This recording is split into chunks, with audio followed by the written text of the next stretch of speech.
It's just a fun, it's laid back.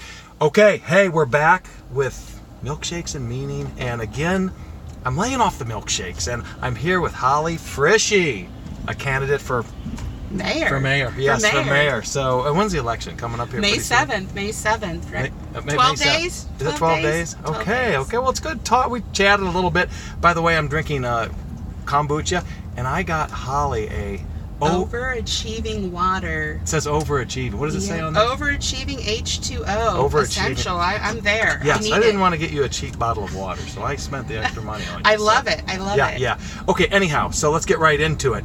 Give me some of your background. I know you're on part of the city council. I'm on city council, Jim. Family moved to Findlay in 1984. My father was brought here to keep Marathon here in the 80s, and he developed Tall Timbers Industrial Park.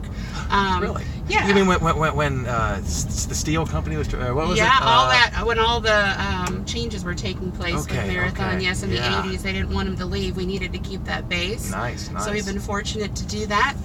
So I grew up around economic development. Went to Findlay High School. Okay. Attended University of Findlay Owens College. I have a business background. I have worked with a family for 17 years running all their personal and business. I have a banking background, an insurance background as well. So that's my fun stuff to know about me. I'm married. I have 2 kids. How old are your kids? 13 and 14. Oh, nice. Over at Donnell, one heading to the high school. My husband works for Nagy Equipment, and he's older than me, so he's closer to your age, Jim. Okay. Because I am young. Let's see. What else do you want to know about? What are you? Are you 40? Are you 40? I'm 41. 41. 41. Okay. It's been published enough. You should remember that. I know. I'm sorry. Let's see. I was involved with the Republican Party for the last 15, 17 years. Actively involved. I was the McCain-Palin chair for Hancock County. Most recently, Dave Yost, Attorney General, I was his chair here. So I've been doing that. I've done fundraisers for the Republican Party. I've done a lot of fundraising and working with the nonprofits in the community. I'm proud to say that in 2000, I helped with the startup of the Citizen Sheriff Academy. I don't know if you know what that is or not, but that's through the Sheriff's Department, where we deputize citizens to help in the community, and they go through a 6-week course. And then after that, they continue to raise money for the Sheriff's Department and for needs. So over the years, we did stuff with Yield and Explorers, the dive team, their tower service and stuff. I've been serving on the Crime Prevention Board. I served on the Fair Board for a couple years. Yeah. How long have you been on the city council? 5 years. Okay. 5 years. I started that in 2014 when they added an additional ward in over on city council. So that was in 2013 I ran. In 14 I was elected. Best way to run was on a post. Loved that. What do you mean on a post? I never had to run against anybody. Okay. Yeah, unopposed. It was an easy. Unopposed. Unopposed. Unopposed. I thought you said on a post. Oh, unopposed. And I'm like, no. okay, yeah. How do you, okay. Gotcha. So I've been doing that. Very involved with city council. I truly enjoy working with the people. Okay. Currently I chair water and sewer. I've been on traffic commission. I'm the one council person who usually attends every meeting possible to make sure I have all the knowledge. 2015 I started a Facebook page to try to engage the citizens, let them know more what's happening in the community. And so I try to keep it to facts. I think facts are where we need to take emotion out, just stick with the facts. So I try to post documents, legislation of what we're discussing. I post city council meeting, parts of their discussions that take place that I think people need to know and understand. Working with neighborhoods, Dazzle Ditch, I helped get that petitioned and on the ballot, so they were able to get that ditch clean here just this last year finally. Spruce Drive over behind Speedway, I worked with making the citizens aware that there was a proposed zoning change that could affect the value of their properties. 100 citizens showed up to that meeting, and they were able to keep their zoning the way it was, so it's pretty cool to see that get done. Okay. Hey, I'm going to let the school bus pass me. I mean, it's coming up fast like it needs to get some kids home. Uh-oh. Okay. The kids won't get home. They got a couple more weeks of school. Anyhow, So what do you think the role of the mayor is? I mean, what is the role? What is your Well, the role viewpoint on that? of a mayor is to improve neighborhoods, the community, the business throughout the entire city. It's to be a voice for the people. It's a person that brings people together to help with communication. I think our communication's been a little bit broken between city government and then the public. So I think building awareness, engaging the people is going to be a big challenge, but I've been working on that since 15, and I've earned some of that respect. So you think that the government and the city of Findlay, the communication isn't that great at this point? I don't think it is, and I think people get bits and pieces and maybe not the full story to understand what's going on. People voted no for mid-block crosses. They happen. Different things like that people feel like, why should I vote? Why should I say or do anything? It doesn't matter anyway, and that's not true. It does matter. I mean, everybody has a voice, and they need to vote their conscience or ask the question and make sure they're understanding what's going on. Okay. So you've and what do you think qualifies you more than the other two candidates that are running? Well, I think the difference between me and the other two candidates You've said a lot in about your background and stuff. Yeah, but I have the city government background experience. So I've been working with the departments since 2014. Okay. I understand the budget and reviewing what's going on. I work with other departments to really get different ideas, try to think outside the box. It's a communication thing. It's $100 million budget. It's not something that you just walk into and understand. So there's a lot to it. Budget. That's what the budget is? That's, yep, pretty much everything all in, including water and sewer, yep. So there's different funds. Yeah. Okay. That's interesting. So I mean, I read again. Is it the?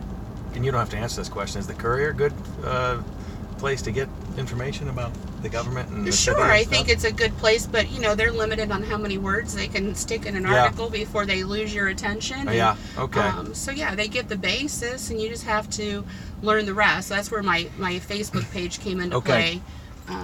To engage that part of it for people. Right. That's okay. Nobody wants to read all day long. Yeah, that's true. Yes, I don't read that. I get the Courier every day. I don't read every article and the whole thing too. Yep. So, okay. Well, what do you think is the biggest concern for the citizens of Findlay? What would you think is the biggest concern? And does that make sense? Yeah, the biggest concern. So I've done a lot of door-to-door. I've heard a lot of things. So opiates obviously are a big concern in our community, and how we're going to combat that and change the layout of what our jail looks like. So we're looking at a jail expansion. It's really not supposed to be a detox facility. So that's something that we need to work on, and I think that comes into prevention. And we need to really focus on that and change that view. And so you're saying that the jail is not a detox, and that's what it is right now. That's what it is right now. Yes. It's a detox facility, unfortunately. And it's a jail. That doesn't work get me very wrong. good. That doesn't work. No, it's not. That's not what it's there for. So we need to work on changing that makeup and attacking the opiate problem in our community, which then comes into public safety, which is a huge thing for me. I've always supported our police and fire. We haven't increased our police and fire complements since the 90s. We've had some ups and downs going on. We had the layoffs in 2012 with the fire department. But our city keeps growing, and it's not fair to you or to me to not have that safety in place. It's harder to justify. We do great with infrastructure improvement since I've been on council, because we've had Paul Smeltzer, who is an engineer, and he knows it, he understands it, and that's a known dollar. You do a project and it's done. But personnel is a little bit different, and after coming through the layoffs, we're looking at trying to bring people back. There's always that cringe. So I want to work on a 5-year plan, implement people back in for police and fire, because I think they need the support in their department, and we need to make sure we're proactive more. And our departments do great, don't get me wrong, but we can do better. We can always be doing better. So a 5-year plan to increase staffing, I think, make sure it's sustainable and in the right areas. So that's important to me. Okay. Let me ask you about because I bike everywhere. Yes. And during the summer and stuff, that's my source. Try to make that my source of transportation. And whenever I bike downtown, there's that big open lot north of the river. Can we do anything for that? Do people ever voice their concern about that? Where we raised the buildings from Yes, the flood? yes. So there was discussion. So when we did the TAP project, which was the downtown project, we received grant dollars, and we had some discussion of what we want that to look like in the future. No decisions have been made. There's still a lot of more communication going on.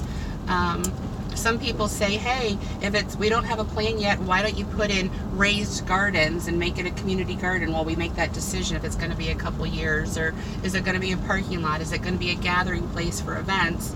All those ideas are great. We just have to get to the point where we're all sitting down, city and county and economic development and everybody, to make sure we're doing the right plan, that people are going to use it. Uh-huh. That river line seems to be the divide, I think. People don't want to park over there and walk to downtown. They don't want to park at the Marathon Performing Arts and walk downtown. So I don't think it's a parking lot. And that's ridiculous. Because it's not really that far in the scope of, especially if you lived in a bigger city. True. I mean, if you got a parking spot 5 blocks from the restaurant you were going to eat at, and you didn't have to pay for it, it was like a score. Yeah.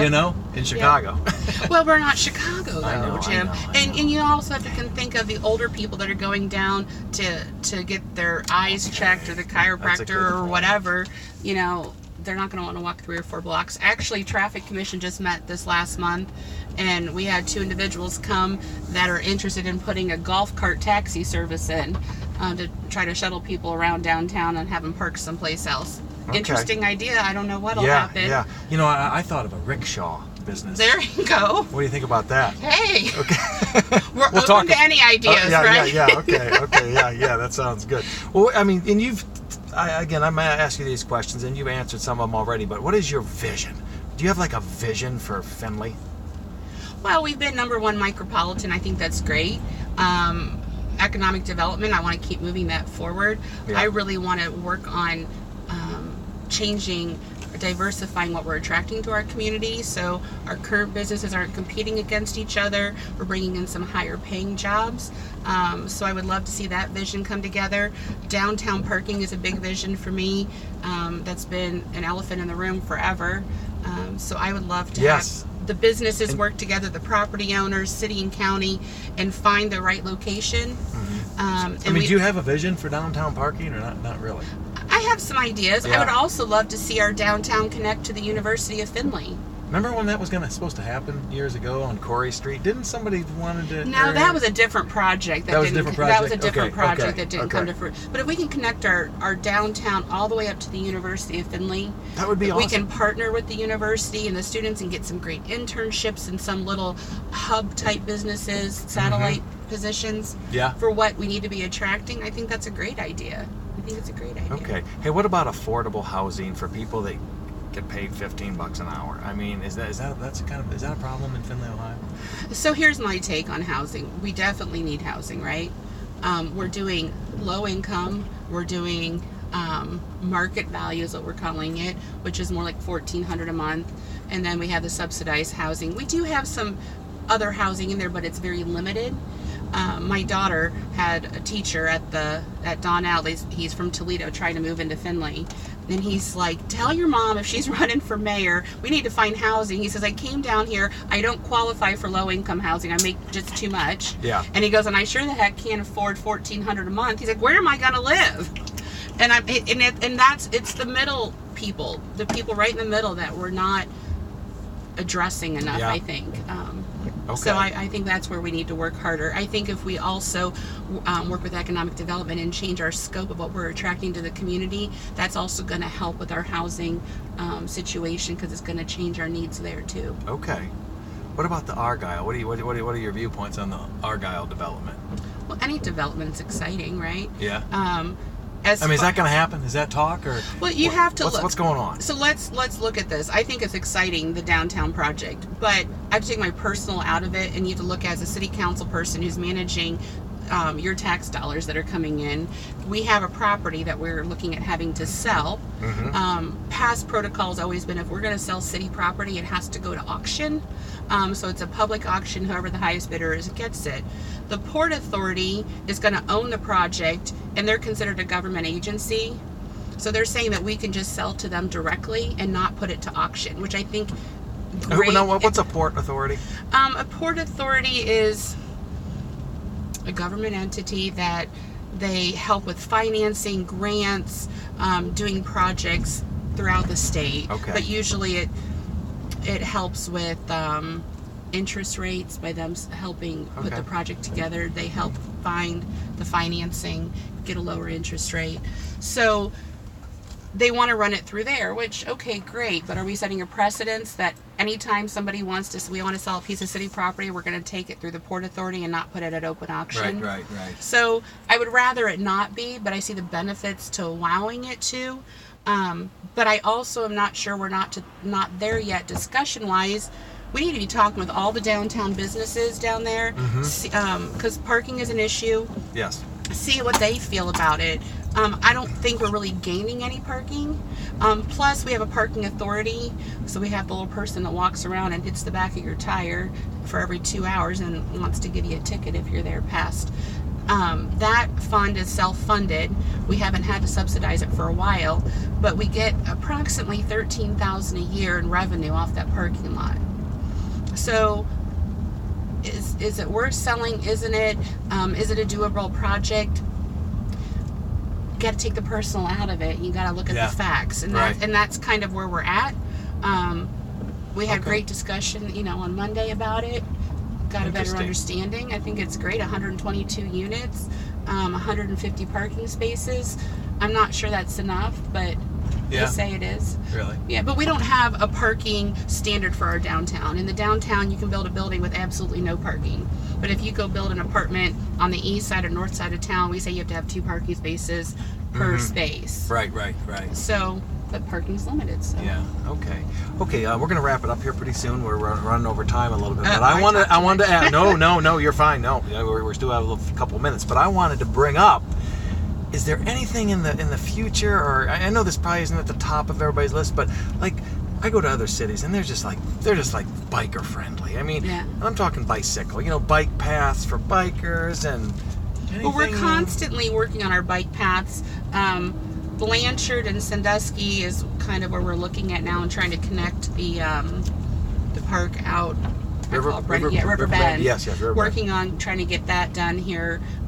So we're making small progress I heard about on that. Are you making any progress? We're making some progress. We got some grant funding going on there. So so we'll see that eventually. My biker friends are going to be happy to hear that. Well, that's good. Make them happy. You're going to push that a little bit. And what can we do about?